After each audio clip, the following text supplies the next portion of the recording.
자식들 다 출가시키고 텅 빈 집에 남은 건 껍데기뿐인 아내. 그때 아파트 게시판에 붙은 산악회 전단지가 운명처럼 눈에 들어왔습니다. 평생을 가족 위에 공장 기계처럼 돌다 멈춰버린 나 박상현. 정년퇴직이란 훈장은 고작 3개월짜리 휴가증에 불과했고 이후의 시간은 벌처럼 느껴졌습니다. 아내는 아침 드라마에 저녁 드라마에 울고 웃었지만 내 얼굴을 보고 웃어준 기억은 가물가물했습니다. 우리는 한 지붕 아래 사는 가장 어색한 하숙생이었죠. 밥은 같이 먹어도 대화는 없었고 각방을 쓴 지는 10년이 넘었습니다. 내 그림자는 소파 위에서, 아내의 그림자는 주방 식탁에서 할 일 없이 길어지다 사라지곤 했습니다. 이러다 말라 죽겠다 싶던 어느 날 땀이라도 흘리면 살 것 같다는 생각에 홀린 듯 산악회 총무에게 전화를 걸고야 말았습니다. 그때는 몰랐습니다. 그 전화 한 통이 내 남은 인생을 통째로 흔들어버릴 줄은. 아내가 차려준 밥상을 물리고 산으로 향했습니다. 그 여자가 웃으며 기다리고 있었기 때문입니다.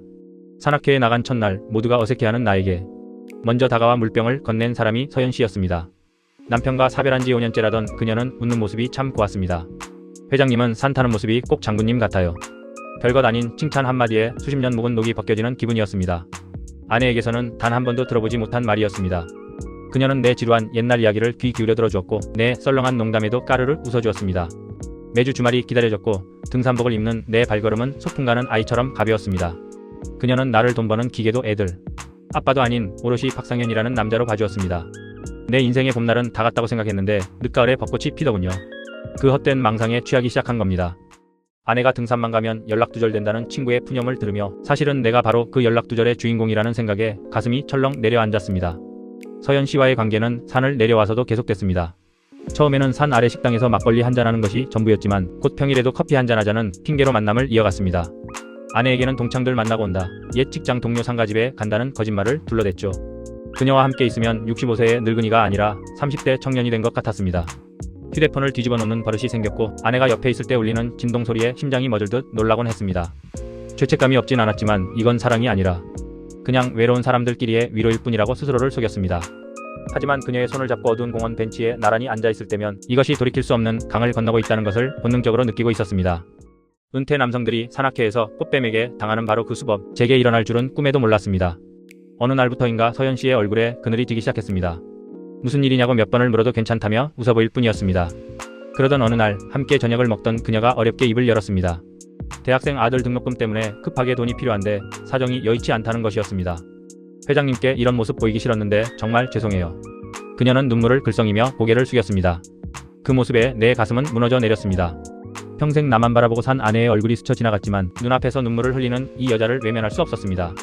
내가 어떻게든 해볼 테니 걱정 말아요. 그 말을 내뱉는 순간 나는 이미 덫에 걸려든 사냥감에 불과했습니다. 이성을 잃고 감정만이 남아 그녀를 위해서라면 무엇이든 할 수 있을 것 같았습니다.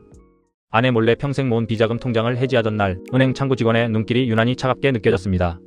아들에게 가게라도 하나 차려줄 요량으로 아내에게도 말하지 않고 5천만 원을 따로 모아둔 통장이었습니다. 내 인생의 마지막 보루이자 자존심 같은 돈이었죠. 하지만 눈물 흘리는 서연 씨 앞에서 그 돈은 아무것도 아닌 것처럼 느껴졌습니다. 이걸로 일단 급한 불부터 끄고 나중에 천천히 갚아요. 그녀에게 돈 봉투를 건네자 그녀는 내 품에 안겨 한참을 울었습니다. 뜨거운 눈물이 내 셔츠를 적셨지만 나는 오히려 그녀를 지켜줬다는 기묘한 만족감에 휩싸였습니다. 아내에 대한 미안함은 어차피 아내도 모르는 돈이었잖아라는 이기적인 자기 합리화 뒤로 숨어버렸습니다. 그 돈이 내 가정을 파괴할 폭탄의 뇌관이 될 것이라고는 상상조차 하지 못했습니다. 그 여자의 차 조수석에서 본 익숙한 골프채, 제가 사준 것이 아니었습니다. 돈을 건네준 이후 서연 씨와의 연락이 조금씩 뜸해졌습니다. 산악회에도 몸이 아프다는 핑계로 나오지 않았습니다. 걱정되는 마음에 무작정 그녀의 집 앞으로 찾아갔습니다. 혹시나 아픈 건 아닐까, 무슨 일이 생긴 건 아닐까 심장이 조마조마했습니다. 한참을 기다렸을까 고급 외제차 한 대가 그녀의 빌라 주차장으로 들어섰고 운전석에서 내린 건 서연 씨였습니다. 그리고 조수석에서는 나보다 훨씬 젊어 보이는 남자가 함께 내렸습니다.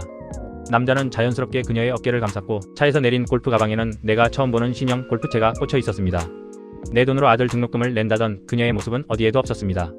나는 그 자리에 얼어붙은 채 두 사람이 다정하게 현관으로 사라지는 모습을 망연자실하게 바라볼 수밖에 없었습니다. 내가 미쳤지. 뒤늦은 후회가 파도처럼 밀려왔지만 이미 늦었습니다. 그날 이후 서연 씨는 내 전화를 받지 않았습니다. 급한 사정이 생겨 산악회 활동을 당분간 쉬게 되었다는 단체 문자 한 통이 전부였습니다. 배신감에 치가 떨렸지만 어디에 하소연할 수도 없었습니다. 불륜이라는 족쇄가 내 발목을 단단히 잡고 있었기 때문입니다.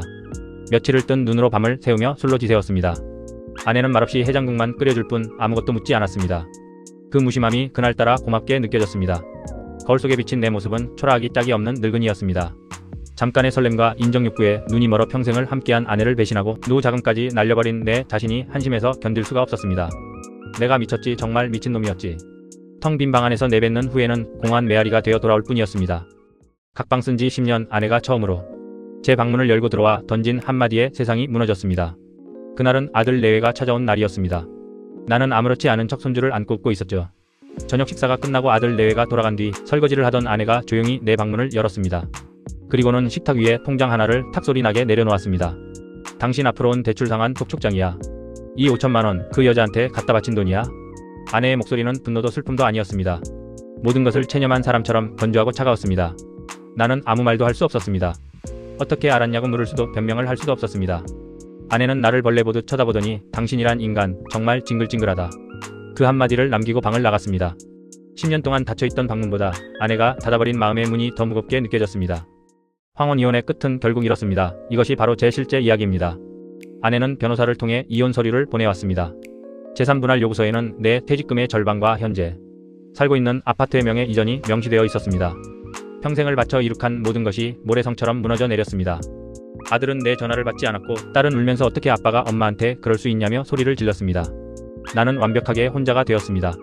법원에서 조정을 위해 만난 아내의 얼굴은 놀랍도록 평온해 보였습니다. 그 얼굴에서 지난 40년의 세월에 대한 어떤 미련도 찾을 수 없었습니다. 판사 앞에서 고개를 숙인 내 모습이 너무나도 비참했습니다. 결국 나는 아내의 요구를 모두 들어주는 조건으로 도장을 찍었습니다.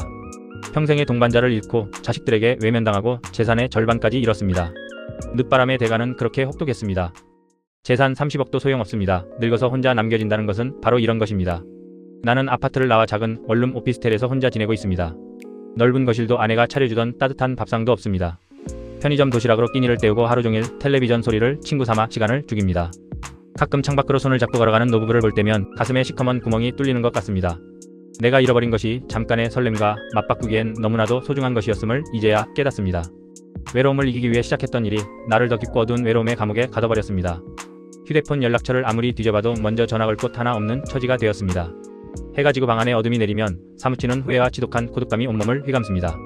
이것이 바로 어리석었던 한 남자의 초라한 황혼입니다.